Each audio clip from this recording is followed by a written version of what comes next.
Entrega teu caminho ao Senhor, confia nele, o mais ele fará. Tudo posso naquele que me fortalece. Os anjos do Senhor se acampam ao redor daqueles que o temem e os livra. Muito bom dia. Clamamos a Deus nesse dia que a bênção dele esteja sobre a nossa vida, que possamos a cada dia vivermos mais para o céu e menos para essa terra. O nosso maior desejo é um dia podermos nos encontrar com o nosso Salvador, vivermos com ele por toda a eternidade. Todos os dias nesse canal nós estudamos um capítulo da Palavra do Senhor. E nessa manhã eu vou convidar você a ter nas mãos a Palavra de Deus no livro de Mateus, capítulo 23, o versículo 1 e o versículo 2. Então falou Jesus às multidões e aos seus discípulos: na cadeira de Moisés se assentaram os escribas e os fariseus. Jesus quer o bem de todas as pessoas, inclusive Jesus quer o bem daquelas pessoas que lhe querem fazer mal. Jesus, quando esteve aqui nessa terra, o seu ministério e a sua vida foi voltada para salvar todas as classes de pessoas que estavam sobre a face dessa terra, inclusive os escribas e fariseus. Os escribas e fariseus estavam assustados com o ensinamento de Jesus. Eles queriam destruir Jesus Cristo, buscavam de todas as formas armar uma cilada para destruir o ministério de Jesus. Mas Jesus não guardava ressentimento no seu coração.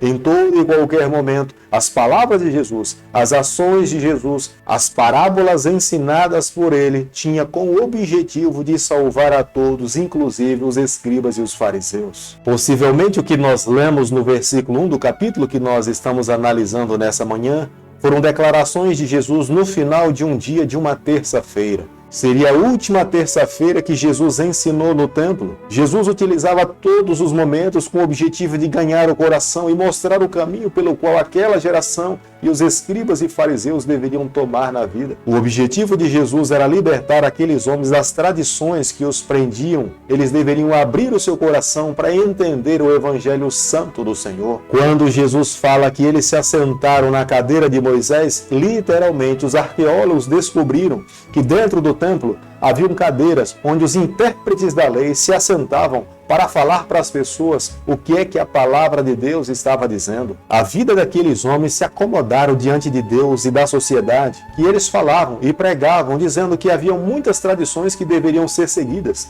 Criaram um Talmud enorme com um monte de regras, mas na verdade era apenas teoria. Nem eles mesmos conseguiam viver o que eles falavam que deveria ser seguido. Era uma hipocrisia diante de Deus e diante dos homens, falar de alguma coisa que era importante, mas nem eles mesmos tinham condições de viver em harmonia com os seus ensinamentos. Mateus capítulo 23, o versículo 5, a Bíblia diz o seguinte: praticam, porém, todas as suas obras com o fim de serem vistos pelos homens, pois alargam os seus filactérios e alongam as suas franjas. Viver uma religião dessa forma não agrada ao Senhor. O objetivo final dos fariseus e publicanos era com o objetivo de falar para as pessoas que eles eram muito bons, mas aos olhos do Senhor eles eram completamente negligentes. Era a razão pela qual eles iam para as praças e em praça pública eles oravam.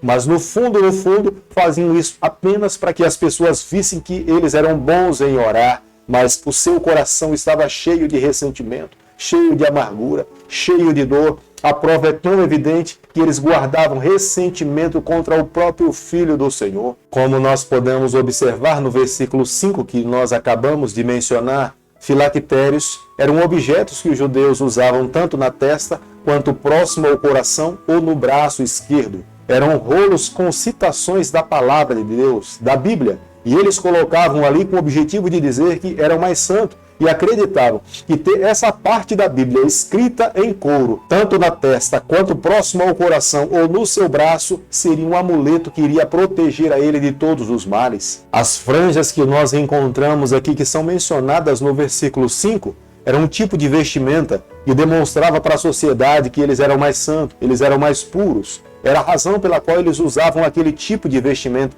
Nem todas as pessoas poderiam usar, mas aqueles que se intitulavam melhores que os outros, mais santos, mais puros, esses usavam esse tipo de franja para poder denominar quem era santo e quem era de fato pecador. Quando Jesus falava a essas classes de pessoas, o verdadeiro sentido da fala de Jesus Cristo era mover essas pessoas a uma verdadeira conversão. Vestir-se dessa forma Colocar citações da palavra de Deus no braço ou na cabeça não iria resolver o problema de um pecador. Se o coração não mudasse, se o coração não pertencesse a Cristo, de nada adiantaria. Deveria ter uma entrega sem reserva nas mãos do Senhor. Aqueles que se colocassem sem reserva nas mãos de Deus, com certeza teriam a bênção de Deus, a graça do Senhor e o poder do alto para viver uma vida completamente transformada. Mateus capítulo 23, o versículo 8, a Bíblia diz o seguinte: Vós, porém, não sereis chamado de mestre, porque um só é vosso mestre e vós todos sois irmãos. Jesus, nessa passagem, não estava falando diretamente contra os títulos que alguém pode alcançar na vida. Pelo contrário, o desejo de Deus é que cada um de nós cresçamos, que nós desenvolvamos, que nós estudemos. Mas quando o Senhor está mencionando no versículo 8 e falando a respeito dos mestres e professores daquela época, eram pessoas que alcançavam seus títulos na vida de mestre e de professores e elas se sentiam melhor que as outras pessoas. Muitas estudavam apenas com o objetivo de alcançar os seus títulos para se sentir melhor do que outras. Os doutores da lei se sentiam mais santos, mais puros do que as outras classes da sociedade. E nesse momento Deus estava dizendo para eles que não seriam títulos que iria salvá-los, mas uma vida devota a Deus, piedosa a Deus, com o coração humilde, submisso à palavra do Senhor. E eles sim, dessa forma, poderiam alcançar a vida eterna. Os escribas e fariseus fechavam a porta do céu. Os escribas e fariseus, eles falavam de salvação que estava completamente equivocada do que Deus esperava dos seus filhos. E a razão pela qual Jesus Cristo veio a essa terra, iluminar a nossa vida, abrir os nossos olhos, matar a nossa sede do desejo de viver ao lado do nosso Deus. Somente em Jesus Cristo nós encontramos a verdadeira verdade. Somente em Jesus nós encontramos o verdadeiro caminho.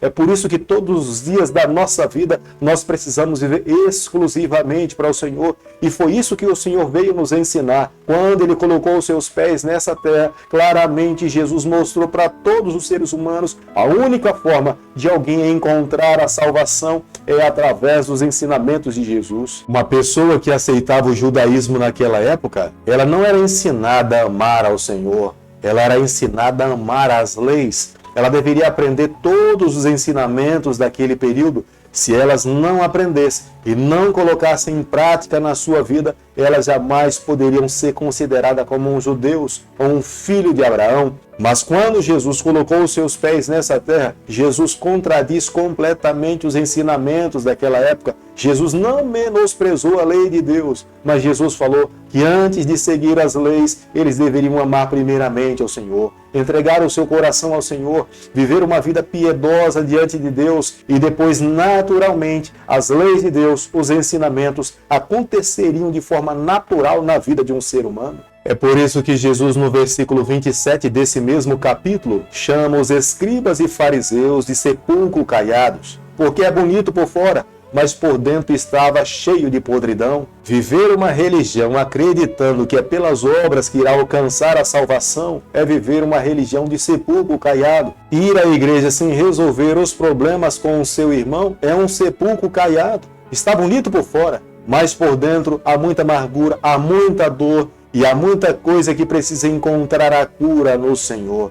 Jesus, quando coloca os seus pés nessa terra, o objetivo final de Deus é trazer salvação para essa geração que estava completamente carcomida com o pecado. Querido amigo, claramente nós conseguimos observar no versículo 23 do livro de Mateus, e quando Jesus estabelece a sua religião nessa terra, tem o objetivo final de ligar o pecador ao coração de Deus.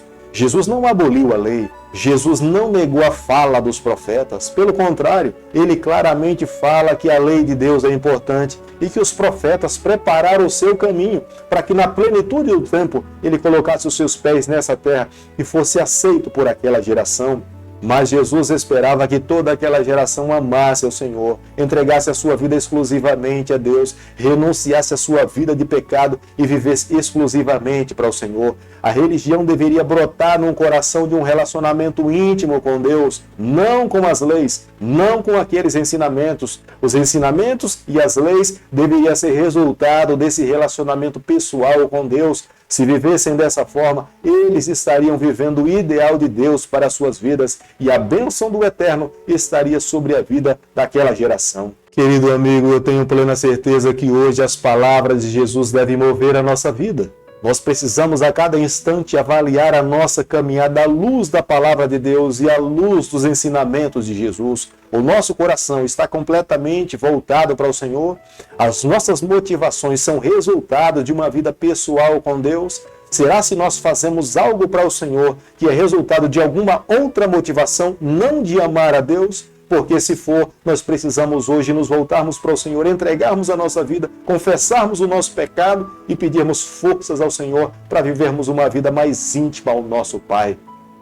Querido Deus, nessa manhã nós abrimos o nosso coração, nós queremos viver exclusivamente para o Senhor. Toma o nosso coração, nos dê a graça de um dia estarmos ao teu lado. É o nosso pedido e a nossa oração, e aqui fica o nosso pedido. Que o Senhor te abençoe e te guarde. Que Ele faça resplandecer o seu rosto sobre você, que Ele tenha misericórdia de você, e sobre você nessa manhã Ele levante seu rosto e conceda a sua paz em nome de Jesus. Amém.